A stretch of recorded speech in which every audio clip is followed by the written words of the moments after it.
உலக மக்கள் அனைவருக்கும் மகிழ்ச்சி கலந்த அன்பு வணக்கங்கள். போன 10வது வீடியோவின் தொடர்ச்சியாக இந்த 11வது வீடியோவை மக்களுக்கு சமர்ப்பிக்கிறேன்.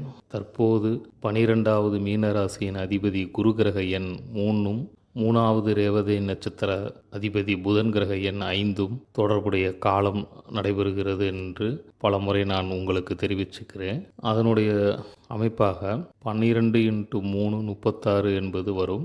அது 3 5 கூட்டினீங்கன்னா 8, அதாவது 36 எப்படி வருதுன்னா டோட்டல் சம் ஆஃப் 8 = 36. அதாவது total sum of any numbers அப்படின்றதோடைய ஃபார்முலா உங்களுக்கு நான் பல முறை சொல்லியிருக்கிறேன். அதாவது total sum of any numbers Sn = n × n+1 / 2. அதாவது எண்களின் மொத்த கூட்டுத்தொகை Sn = தமிழில் n × n+1/2. இந்த ஃபார்முலா படி நாஸ்டாமஸ் பல கோணங்களில் தெளிவுபடுத்தியிருக்கிறாரு. அதை பொதுமக்களுக்கு புரிகிற மாதிரி நானும் கொண்டு வருவதற்கு முயற்சி செஞ்சுருக்கிறேன். அதை நீங்கள் மக்களும் தெரிஞ்சுக்கோங்க. இங்கிலீஷில் சொல்லணும்னா Now we are currently in the 12th sign having 3rd star period and also 3rd Guru sign having 5th Budhan star period, which shows the following result as. அதாவது இந்த கால சூழலுக்கு தொடர்புடைய எண்களை வைத்து நாஸ்டாமஸ் கிராண்ட் சைர் என்ற பேரை உலக மக்களுக்கு தெரிவிச்சிருக்கிறாரு. அதாவது உலக தலைவராக 21வது நூற்றாண்டில் வருவாருன்னு சொல்லி தெரிவிச்சிருக்கிறாரு. அதை பற்றிய பல விபரங்கள், பல தகவல்களை ஜோதிட கோணத்திலும் ஆன்மீக கோணத்திலும் இதற்கு முந்தைய பல வீடியோக்களில் நான் உங்களுக்கு தெரிவிச்சிருக்கிறேன். அதன் தொடர்ச்சியாக இந்த வீடியோவில் சில விளக்கங்களை தொடர்ந்து தர இருக்கிறேன்.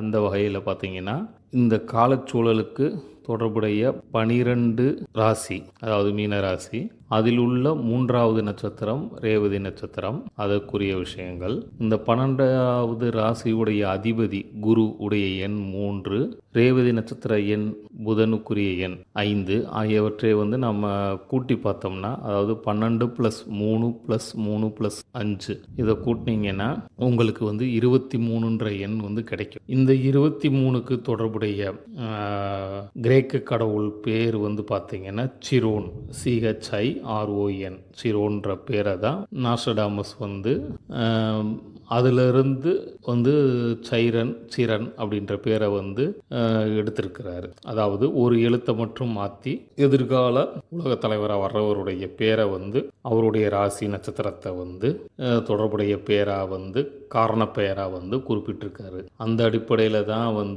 நாஸ்டாமஸ் அந்த சிரோன்ற பேருக்குரிய வார்த்தையை பயன்படுத்தி இருக்கிறாரு. அது இன்றைய காலச்சூழலுக்குரிய எண்களோடு தொடர்புடையதாக இருக்குது. அதாவது 12 + 3 + 3 + 5 அதனுடைய கூட்டுத்தொகை 23. அதை கூட்டினீங்கன்னா 2 + 3, அதாவது 2ன்ற எண்ணுக்குரிய கிரகம் சந்திரன், 3ன்ற எண்ணுக்குரிய கிரகம் குரு, இங்கிலீஷில் ஜூபிட்டர்னு சொல்லுவான். இது ரெண்டையும் கூட்டிங்கன்னா 5ன்ற எண் புதனுக்குரிய எண்ணாக வருது, அதாவது மெர்க்குரிக்குரிய எண்.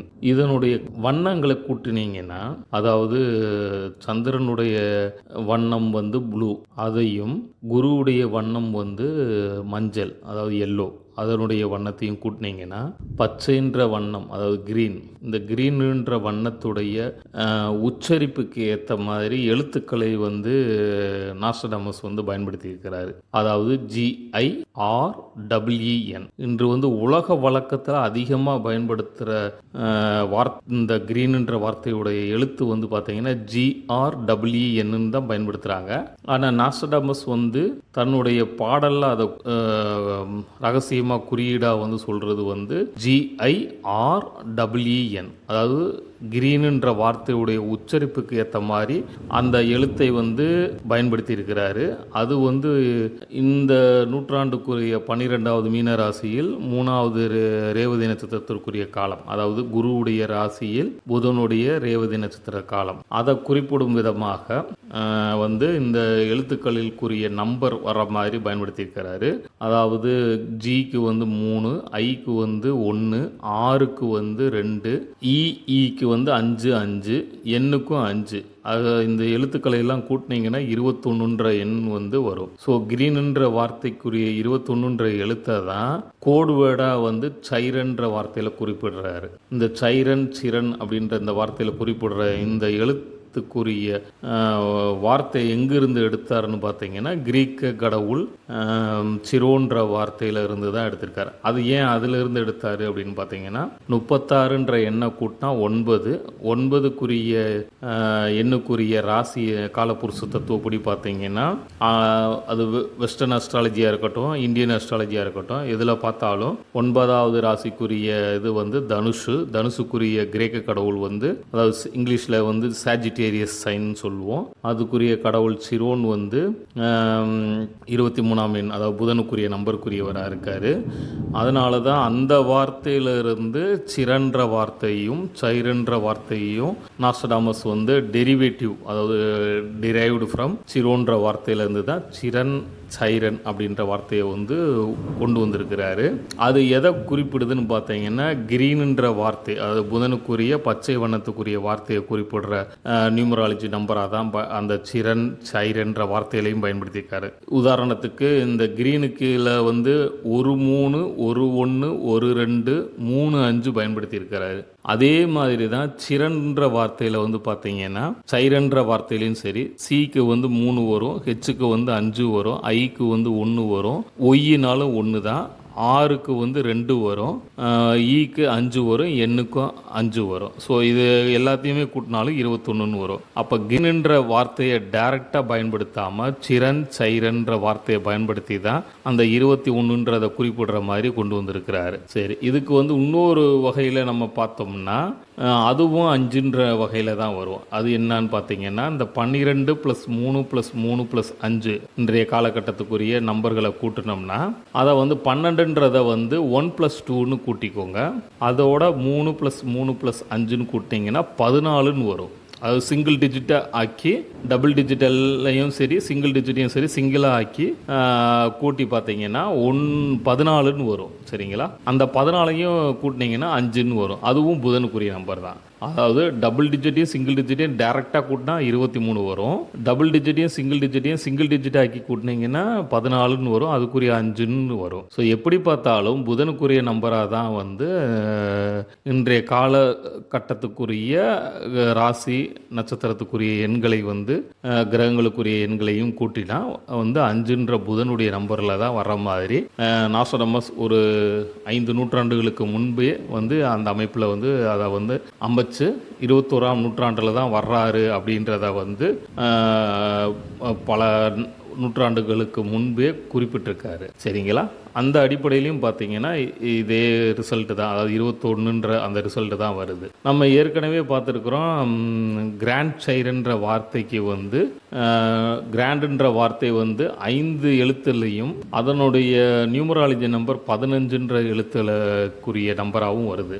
அதே மாதிரி சைரன் சிரன்ற வார்த்தைக்குரிய எழுத்துக்குரிய நம்பரை பார்த்தீங்கன்னா அதுவும் வந்து 21ன்ற நியூமராலஜி நம்பர் வருது. அது 6 எழுத்தில் வந்து உருவாக்கி இருக்காரு. அப்போ வந்து கிராண்ட் சைரன்னாலும் கிராண்ட் சிரன்னாலும் 15 + 21ன்ற வர மாதிரி அமைச்சிருக்காரு. இதுக்குரிய மூல காரணம் வந்து நம்ம ஏற்கனவே போன வீடியோவில் வந்து தெளிவாக விளக்கியிருக்கோம். அதுக்கு முந்தைய வீடியோ சில விளக்கங்களை நான் கொடுத்துருக்கிறேன். அதையும் நீங்கள் வந்து பார்த்து தெளிவடைஞ்சுக்கலாம். சரிங்களா? இப்போ வந்து என்னன்னு பார்த்தீங்கன்னா இன்னொரு ரகசிய காரணம் வந்து இது வரைக்கும் நான் வந்து எந்த வீடியோலையும் சொல்லாத ஒரு ரகசிய காரணம் என்னன்னு பார்த்தீங்கன்னா இந்த 21ன்றது வந்து சனி கிரகத்தையும் குறிக்கும். ஏற்கனவே நம்ம வந்து கிராண்ட் சைரன்ற வார்த்தையுடைய நியூமராலஜி நம்பரை கூட்டினோம்னா 15 + 21 = 36ன்ற எண் வந்து வரும். அந்த 36 வந்து டோட்டல் சம் ஆஃப் 8க்குரிய ரிசல்ட்டாக வந்து அந்த 36 வரும். சரிங்களா? அந்த 8ன்றது வந்து நியூமராலஜி நம்பர், அந்த 8ன்ற நம்பர் வந்து எந்த கிரகத்தை குறிக்கும்னு பார்த்தீங்கன்னா சனி கிரகத்தை குறிக்கும். அது வெஸ்டர்ன் அஸ்ட்ராலஜி படியும் சரி இந்திய அஸ்ட்ராலஜி படியும் சரி சனி கிரகத்தை தான் 8ஆம் நம்பர் வந்து குறிக்கும். ஸோ இந்த சனிக்குரிய ஆங்கில வார்த்தை அதாவது சர்டன், SATURN சர்டன் சொல்லுவோம். அதுக்குரிய நியூமராலஜி நம்பர் பார்த்தீங்கன்னா எஸ்ஸுக்கு வந்து 3, ஏக்கு வந்து 1, டிக்கு வந்து 4, யூக்கு வந்து 6, ஆறுக்கு வந்து 2, எண்ணுக்கு வந்து 5. இந்த சர்டனுக்குரிய நியூமராலஜி நம்பரை கூட்டினீங்கன்னா 21 வரும். இந்த 21 கூட்டினீங்கன்னா 2 + 1 3 ஜூபிட்டர். சரிங்களா? சர்டன் வந்து குருவுடைய மீனராசியில் பிறந்தவர். ஸோ அதை வந்து குறிப்பிடுற நம்பராக தான் இது வருது. சரி, குருவுக்குரிய வண்ணம் என்னன்னு பார்த்தீங்கன்னா எல்லோ எப்படி வந்து விஞ்ஞானப்படியும் அமையுதுன்னு பார்த்தீங்கன்னா சிகப்பு ப்ளஸ் பச்சை, அதாவது ரெட் ப்ளஸ் க்ரீன் சேர்ந்தா வந்து எல்லோ கலர் வந்து உருவாகும். அதுக்குரிய நியூமராலஜி நம்பர் பார்த்தீங்கன்னா சிகப்புக்குரிய செவ்வாய் வந்து 9ஆம் எண்ணுக்குரியவர், கிரீனுக்குரிய பச்சை வண்ணத்துக்குரியவர் வந்து புதன் கிரகம். ஸோ அப்போ 9 + 5 = 14 வரும். சரிங்களா? அந்த 14 கூட்டிங்கன்னா 5 வரும். அதாவது 1 + 4 = 5. அதுவும் வந்து புதன் கிரகத்தை குறிக்கும். புதன் கிரகத்தை வந்து ரோமன் கல்ச்சரில், அதாவது வெள்ளைக்காரர்கள் பயன்படுத்திய வார்த்தை வந்து மெர்க்குரி, கிரேக்கர்கள் பயன்படுத்திய வார்த்தை ஹெர்மஸ், நம்ம இந்திய ஜோதிடத்தில் பயன்படுத்தி, அது தமிழில் பயன்படுத்தினது வந்து புதன் கிரகம் அப்படின்னு சொல்லுவோம். சரிங்களா? இதுக்குரிய வண்ணம் வந்து கிரீன். அப்போ இந்த பச்சை வண்ணத்துக்குரிய கிரீனுக்குரிய நியூமராலஜி நம்பர் GIREEN அப்படின்ற வார்த்தைக்குரிய எண் பார்த்தீங்கன்னா 21. ஸோ இந்த 21க்குரிய நியூமராலஜி நம்பருக்கு எக்ஸாக்டாக என்ன வருதோ அதே மாதிரி சிரன் சைரன்ற வார்த்தைக்கும் வருது. அதாவது ஒரு 3, ஒரு 3ஆம் எண், ஒரு 1ஆம் எண், ஒரு 2ஆம் எண், 3 5ஆம் எண், அது 5 + 5 + 5 அப்படின்ற அந்த நம்பரையும் பயன்படுத்தி தான் இந்த சிரன்ற வார்த்தையும் சைரன்ற வார்த்தையும் நாஸ்டாமஸ் பயன்படுத்தியிருக்காரு. அப்போ இதிலிருந்து என்ன நமக்கு தெரிய வருதுன்னு பார்த்தீங்கன்னா சர்டன் வந்து 21ஆம் எண்ணுக்கு அவருடைய வார்த்தை வந்து தொடர்புடையதாக வருது. அதே மாதிரி 21வது எண்ணுக்குரிய நட்சத்திரம் என்னன்னு பார்த்தீங்கன்னா உத்திராட நட்சத்திரம். அது வந்து சனிக்குரிய மகர ராசியில் 21வது நட்சத்திரம். அது சர்டன் கிரகத்துக்குரிய ராசியான கேப்ரிகான் சைன், அதாவது மகர ராசியில் 21ஆம் எண் வந்து 3 பாதங்களை கொண்டிருக்கு நம்ம இந்திய ஜோதிடப்படி. அதாவது 2ஆம் பாதம், 3ஆம் பாதம், 4ஆம் பாதம் அப்படின்ற 3 பாதங்களை டிகிரி வைஸில் நம்ம குறிப்பிடுறோம். அந்த வகையில் பார்க்கும்போது 82வது பாதமான 21வது நட்சத்திரத்தின் 2வது பாதம் மகர ராசியில் வருகிறது.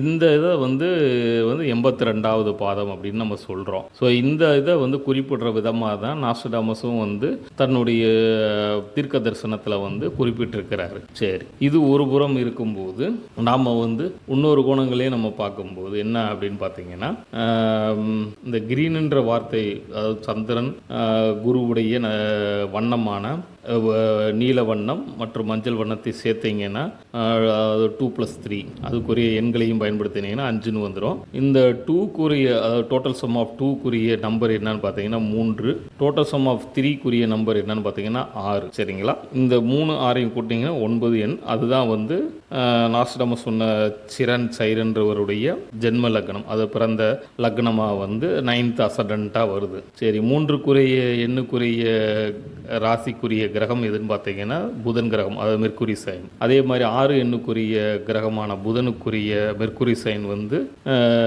என்னன்றது உங்களுக்கு தெரியும். ஸோ இந்த ரெண்டுமே வந்து புதனுக்குரிய 3 6க்குரிய எண்ணுக்குரிய ராசி வந்து புதனுக்குரிய ராசியாக வருது. அப்போ வந்து இதனுடைய எண் வந்து என்னன்னு பார்த்தீங்கன்னா 5 + 5, அதை கூட்டினா 10. 10வது ராசியில் அந்த 10 வந்து கூட்டினீங்கன்னா 1ன்னு வரும். அதில் முதல் நட்சத்திரம், முதல் பாதம் எதுன்னு பார்த்தீங்கன்னா உத்திராட நட்சத்திரம் 2ஆம் பாதம், அதாவது 82வது பாதம். மொத்த 108 பாதத்தில் காலபுருஷ தத்துவப்படி நம்ம இந்திய ஜோதிடத்தில் வந்து 108 பாதம் கொண்ட நட்சத்திர பாதம் இருக்குது. அதில் வந்து 82வது பாதமாக 10வது ராசியுடைய முதல் நட்சத்திரம், முதல் பாதம், அதாவது 21வது நட்சத்திரத்தின் 2வது பாதம் தான் மொத்த 108 பாதத்தில் 82வது பாதமாக வருது. அதை தான் நாஸ்டாமஸும் குறிப்பிடுறாரு. அதை தான் கல்கி அவதாரமும் குறிப்பிடுது. அதாவது கல்கி அவதாரம் 10வது அவதாரம். ஸோ அந்த 10 கூட்டினீங்கன்னா 1 + 0 = 1.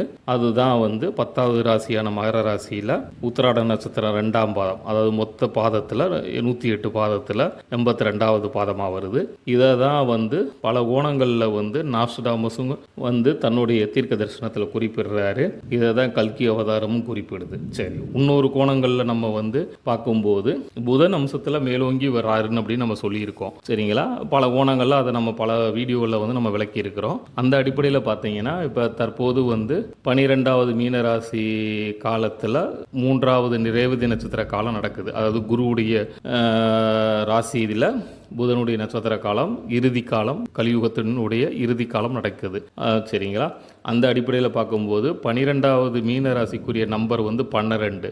அதனுடைய டோட்டல் சம் என்னன்னு பார்த்தீங்கன்னா மொத்த கூட்டுத்தொகை, நம்ம ஏற்கனவே சொன்ன ஃபார்முலா படி அதனுடைய கூட்டுத்தொகை பார்த்தீங்கன்னா 12வது எண்ணுக்குரிய மொத்த கூட்டுத்தொகை என்னன்னு, அதாவது டோட்டல் சம் ஆஃப் 2 வந்து என்னன்னு பார்த்தீங்க 12 வந்து என்னன்னு பார்த்தீங்கன்னா 78ன்னு வரும். சரிங்களா? அந்த 78 வந்து கூட்டினீங்கன்னா 15, அதை கூட்டினீங்க சிங்கிள் டிஜிட் ஆக்குனீங்கன்னா 6ன்னு வரும். இதை இன்னொரு கோணங்களில் நீங்கள் பார்த்தீங்கன்னா 7 × 8ன்னு பெருக்குனீங்கன்னா 56ன்னு வரும். அதாவது புதனுடைய 5ஆம் எண், சுக்கிரனுடைய 6ஆம் எண் வரும். இந்த அமைப்பில் தான் கிராண்ட் சைடுன்ற வார்த்தையை வந்து நாஸ்டாமஸ் மீனராசி காலகட்டத்துடைய இறுதி காலகட்டத்தில் இந்த அமைப்பில் வர்றாரு அப்படின்றத வந்து நாஸ்டாமஸ் வந்து சூட்சகமாக, அதாவது ஹிடன் கோடாக, அதாவது ரகசிய குறியீடாக பயன்படுத்தி இருக்கிறாரு. சரி, இன்னொரு கோணங்களில் இந்த மீனராசிக்கும் இந்த 56க்கும் எப்படி தொடர்பு இருக்குன்னு பார்த்தோம்னா மீனராசியில் 3 நட்சத்திர அமைப்பு வருது. அதாவது உத்திரட்டாதி, புரட்டாதி நட்சத்திரம், உத்திரட்டாதி நட்சத்திரம், ரேவதி நட்சத்திரம்ன்ற 3 நட்சத்திரங்கள் வருது.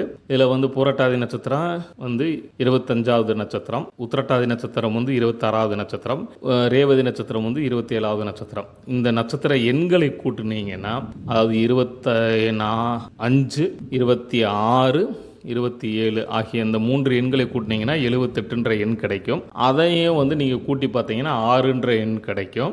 அதனுடைய பெருக்கல், அதாவது 78ன்ற எண்ணுக்குரிய நம்பரை வந்து பெருக்கி பார்த்தீங்கன்னா, அதாவது 7 × 8ன்னு பெருக்கி பார்த்தீங்கன்னா 56ன்ற எண் வந்து கிடைக்கும். ஸோ இதுலேயும் புதன் சுக்கிரன் காம்பினேஷன் வருது. டோட்டல் சம் ஆஃப் 12க்குரிய நம்பர் வந்து 78, அதுக்குரிய நம்பரையும் வந்து நீங்கள் பெருக்கி பார்த்தீங்கன்னா 56ன்ற எண் வந்து கிடைக்கும். ஸோ இப்படி பல கோணங்களில் வந்து நாஸ்டாமஸ் தெரிஞ்சுதான் நாஸ்டாமஸ் வந்து தன்னுடைய தீர்க்க தரிசனத்தில் வந்து கிராண்ட் சைடுன்ற வார்த்தையை வந்து அவருக்கு தெரிந்த கோணத்தில் வந்து அவர் வந்து அந்த வார்த்தையை பயன்படுத்தி இந்த ரகசிய குறியீடு வார்த்தைக்கு தொடர்புடைய நபராக தான் வந்து கல்கி அவதாரம்னு சொல்லக்கூடிய கிராண்ட் சைடுன்னு வந்து வருவார். அது வந்து இந்த 21வது நூற்றாண்டில் வந்து உறுதியாக வருவாருன்னு அவருக்கு வந்து இறைவன் தேவதைகள் மூலமாக அவருக்கு சொன்னதும், ஜோதிட கணக்குகள் மூலமாகவும் அவருக்கு சொன்னதையும் அவர் தீர்க்க தரிசனத்தில் உணர்ந்து தீர்க்க தரிசனமாக வந்து உலக மக்களுக்கு தெரியப்படுத்தியிருக்கிறாரு. ஸோ இதை எல்லாத்தையுமே நம்ம வந்து பல கோணங்களில் ஆய்வு பண்ணி தான் நான் வந்து மக்களுக்கு வந்து அவர் வந்து இன்ன லக்னத்தில் இன்ன ராசியில் வர்றாரு, அதை தான் வந்து கோட்வேர்டாக நம்ம முன்னோர்கள் பயன்படுத்தியிருக்காங்கன்னு சொல்லியிருக்கிறேன். சரி, இதில் வந்து புதனுடைய அம்சம்தான் மேலோங்கி வருது அப்படின்றத நம்ம பல வீடியோக்களில் பல கோணங்களில் நம்ம பார்த்துருக்குறோம். அந்த அடிப்படையில் பார்த்தீங்கன்னா நம்ம இந்திய நாட்டில் இந்தியாவுடைய ஜோதிட சாஸ்திர அடிப்படையில் நம்ம முன்னோர்கள், அதாவது மனித முன்னோர்கள் வந்து இந்திய மனித முன்னோர்கள் வந்து நம்முடைய இந்து கோயில்களில் வந்து நவகிரக அமைப்பு, அதில் மட்டும் பார்த்தீங்கன்னா தென் தமிழ்நாட்டிலையும் தமிழ்நாடு முழுவதும் சரி நவகிரக அமைப்பு எப்படி அமைச்சிருக்கிறாங்கன்னா புதனுடைய திசையான வடக்கு, வடகிழக்கு, வடமேற்கு திசையில் கிரகங்கள் எப்படி நம்ம கோயிலில் அமைச்சிருக்கிறாங்கன்னு பார்த்தீங்கன்னா வடகிழக்கு திசை, அதாவது 8வது திசை, நார்த் ஈஸ்ட் டைரக்ஷனில் புதன் கிரகத்தை வந்து நம்ம கோயிலில் நிர்மாணம் பண்ணியிருக்கிறாங்க, அதாவது பிரதிஷ்டை பண்ணியிருக்கிறாங்க.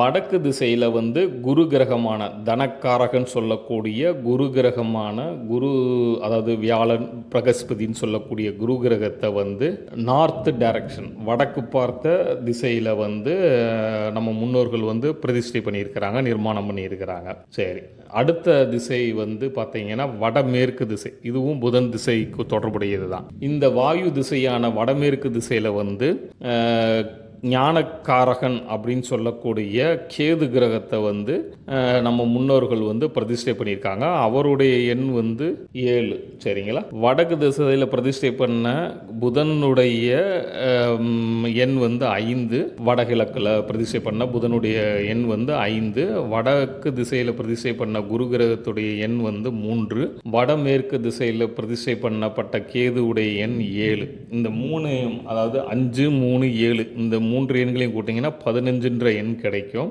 இந்த திசைகளுடைய எண்களை கூட்டினீங்கன்னா, அதாவது 8வது திசை வடகிழக்கு திசையில் புதன் பிரதிஷ்டை பண்ணப்பட்டிருக்காரு, அதனுடைய எண் 8ஐயும், குரு கிரகம் வந்து 7வது திசையான வடக்கு திசையில் பிரதிஷ்டை பண்ணியிருக்காரு, அதனுடைய எண் வடக்கு திசைக்குரிய எண் 7ஐயும், கேது கிரகத்தை வந்து வடமேற்கு திசையான வாயு மூலையில் வந்து கேது கிரகத்தை பிரதிஷ்டை பண்ணியிருக்கிறாங்க, அந்த திசையுடைய எண் வந்து 6.